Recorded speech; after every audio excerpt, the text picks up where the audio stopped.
terbaik dan terindah bagi kami.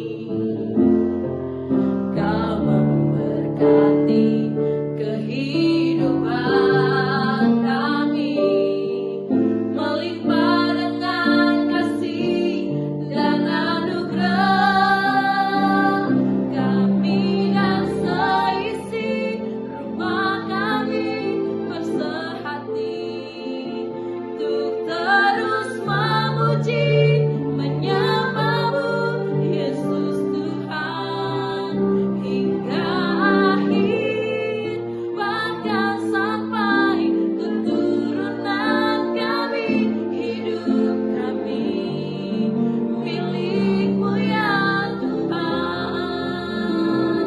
Kami dan seisi rumah kami bersatu terus memuji,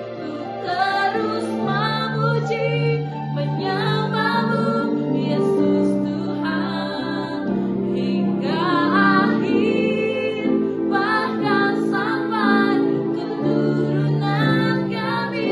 Hidup kami milik-Mu ya Tuhan. Hidup kami milik-Mu ya Tuhan. Hidup kami milik-Mu ya Tuhan.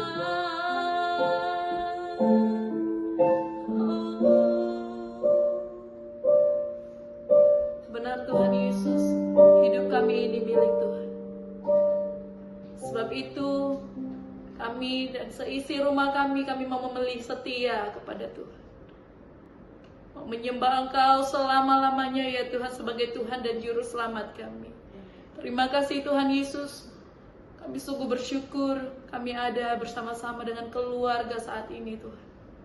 Terima kasih, Engkau sungguh baik. Bapak, saat ini berbicaralah, ajar kami lewat kebenaran firman-Mu Tuhan, karena kami butuh itu, yang terus menopang kami, yang terus menguatkan setiap kami. Biar firman-Mu terus hidup dan kami hidupi ya Tuhan. Terima kasih Bapa. Bersabdalah di dalam nama Yesus, haleluya. Amin. Shalom Bapak Ibu Saudara yang kasih Tuhan. Kita berjumpa lagi dalam perenungan intim dengan Allah. Pada hari ini, hari Rabu tanggal 18 Juni 2025, kita akan mendengarkan dan merenungkan sebagian daripada firman Tuhan yang bertemakan Dia yang mendengarkan. Pada perenungan hari ini yang berfokus di dalam Mazmur pasal 28. Dan pembacaan Alkitab kita dalam satu tahun ini terdapat di dalam Ayub pasal 13 sampai pasal 16. Saya harap Bapak Ibu Saudara-saudari dapat membacanya terlebih dahulu. Saya akan bacakan dalam Mazmur 28 ayat yang ke-7, demikian firman Tuhan. Tuhan adalah kekuatanku dan perisaiku, kepadanya hatiku percaya. Aku tertolong sebab itu beria-ria hatiku, dan dengan nyanyianku aku bersyukur kepadanya. Renungan hari ini didasarkan pada Mazmur pasal 28. Mazmur ini disampaikan oleh Raja Daud. Daud diizinkan oleh Tuhan untuk menjadi raja kedua Israel, yaitu Israel Raya setelah Saul. Daud digantikan oleh anaknya, Salomo, yang diperkenankan oleh Tuhan untuk membangun bait suci. Apa konteks penulisan Mazmur 28 ini?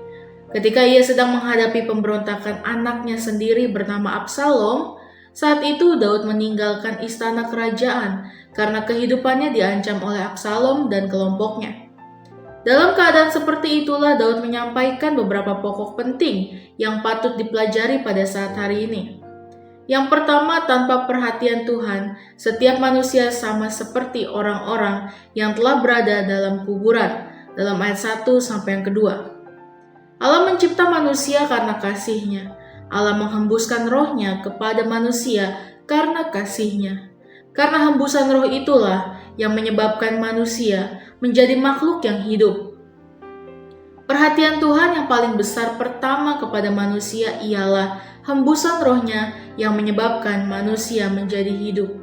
Perhatian Tuhan artinya memberi kehidupan, perhatian Tuhan kepada manusia sama dengan hidup yang Tuhan berikan kepada manusia. Dengan demikian, orang-orang yang tidak mendapat perhatian Tuhan, walaupun masih hidup, hal itu sama dengan hidup yang gersang, atau hidup yang dingin, atau hidup yang kaku tanpa kehangatan cinta kasih Tuhan. Tanpa kasih Tuhan, hidup manusia sejatinya sama dengan kematian. Karena itu, marilah kita berdoa, merendahkan hati, dan mohon perkenanan Tuhan dalam menjalani kehidupan. Lalu yang kedua, hati-hati terhadap orang-orang yang ramah, tetapi hatinya dipenuhi kejahatan, dalam ayat yang ketiga. Dalam menjalani kehidupan sehari-hari, terdapat hal yang patut diperhatikan setiap orang, yakni tidak terdapat orang jahat mengakui dirinya sebagai orang jahat. Tetapi orang jahat akan berpura-pura baik terhadap setiap orang. Hanya dengan cara demikian, ia dapat menjadikan orang tersebut menjadi target kejahatannya. Karena itu, tidak patut menjadi orang yang terlalu cepat percaya tanpa mengkritisi hal-hal yang disampaikan setiap orang kepada kita. Orang-orang yang terlalu cepat percaya akan menjadi korban penipuan orang-orang jahat terus-menerus. Terdapat pepatah Tiongkok kuno mengatakan demikian, kekuatan kuda akan kelihatan dari perjalanan jauh yang ditempuh. Jika konten pepatah ini diaplikasikan terhadap kehidupan manusia, akan dapat dikatakan bahwa kepribadian orang-orang yang dekat dengan kita akan terlihat dari waktu bersamanya. Karena itu, setiap kita patut berhati-hati pada setiap orang suka bermulut manis. Terdapat kemungkinan besar bahwa terdapat sesuatu yang diharapkan dari kita dengan niat hati yang jahat. Lalu yang ketiga, setiap orang yang tidak mengindahkan pekerjaan Tuhan akan jatuh, dalam ayat yang kelima. Apa saja yang termasuk pada pekerjaan Tuhan? Mencipta manusia, memberi kehidupan, merencanakan keselamatan bagi manusia, mengorbankan dirinya untuk menyelamatkan manusia, dan menyediakan tempat yang kekal bagi setiap orang yang setia dan percaya kepadanya. Orang-orang yang Tuhan panggil untuk ambil bagian dalam pekerjaan Tuhan, seperti Nuh, Abraham, Musa, Harun, Yesaya, Yeremia, Yehezkiel, Saud, Daud, Salomo, Maleaki, Yusuf, Maria, Yohanes Pembaptis, para rasul, Paulus, Timotius, dan seterusnya. Mereka akan dikenal terus-menerus oleh setiap generasi orang-orang percaya di berbagai tempat dan sepanjang zaman. Sebaliknya, terdapat orang muda yang kaya yang tidak mengindahkan pekerjaan Tuhan. Kisahnya hanya terdengar sekali itu saja. Sejak tidak memberikan perhatian pada pelayanan pekerjaan Tuhan, sejak itu pemuda tersebut tidak pernah terdengar lagi tentang nama dan kisahnya.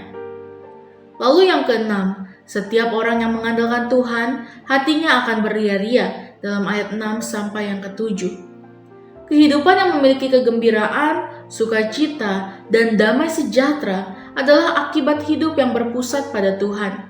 Sebaliknya, mengandalkan kehidupan yang terbatas dalam berbagai kehidupan akan mengalami kekecewaan, putus asa, dan penderitaan. Setiap orang yang sungguh-sungguh mengandalkan Tuhan dalam menjalani kehidupan akan memiliki kekuatan untuk mengelola amarah, akan mampu melaksanakan pengampunan bagi setiap orang yang melakukan kesalahan pada dirinya. Menyadari dengan sungguh-sungguh bahwa pembalasan perbuatan jahat bukanlah hak kita, melainkan kehendak Tuhan, dan bersyukur terus-menerus kepada Tuhan di sepanjang kehidupan. Lalu yang ketujuh, Tuhan adalah kekuatan dan benteng keselamatan bagi setiap orang yang diurapinya, dalam ayat yang ke-8. Salah satu cara untuk memperkuat pertahanan pada masa peperangan ialah membangun benteng-benteng perlindungan. Untuk menghindari serangan musuh, para serdadu dapat menyelamatkan diri dari serangan musuh dengan cara bertahan pada benteng yang telah dibangun. Sebagai orang percaya, Alkitab berkata, musuh kita bukanlah darah dan daging, tetapi para penghulu di udara. Untuk selamat dari serangan itu, hendaknya mengandalkan kekuatan Tuhan.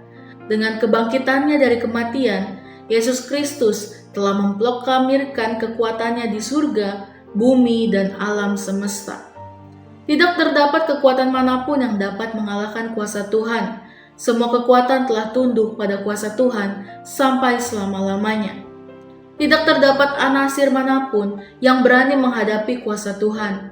Karena itu, percayalah dengan segenap hati bahwa Tuhan adalah tempat perlindungan, tempat pertahanan, dan benteng perlindungan yang paling teguh dalam menjalani kehidupan.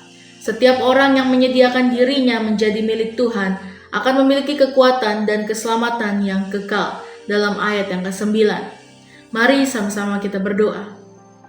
Bapa yang baik, terima kasih Tuhan Yesus untuk perlindungan pada hari ini. Terima kasih ya Bapa, Engkau telah mendengarkan semua doa-doa kami ya Bapa. Terima kasih Tuhan, biarlah hidup kami menjadi seturut dengan kehendak-Mu ya Bapa. Terima kasih ya Bapa, biarlah firman ini juga menjadi rema bagi setiap kami. Kami menyerahkan seluruh hidup kami ke dalam tangan-Mu. Terima kasih Tuhan Yesus, dalam nama Tuhan Yesus, haleluya. Amin. Salam sejahtera bagi kita semua. Shalom.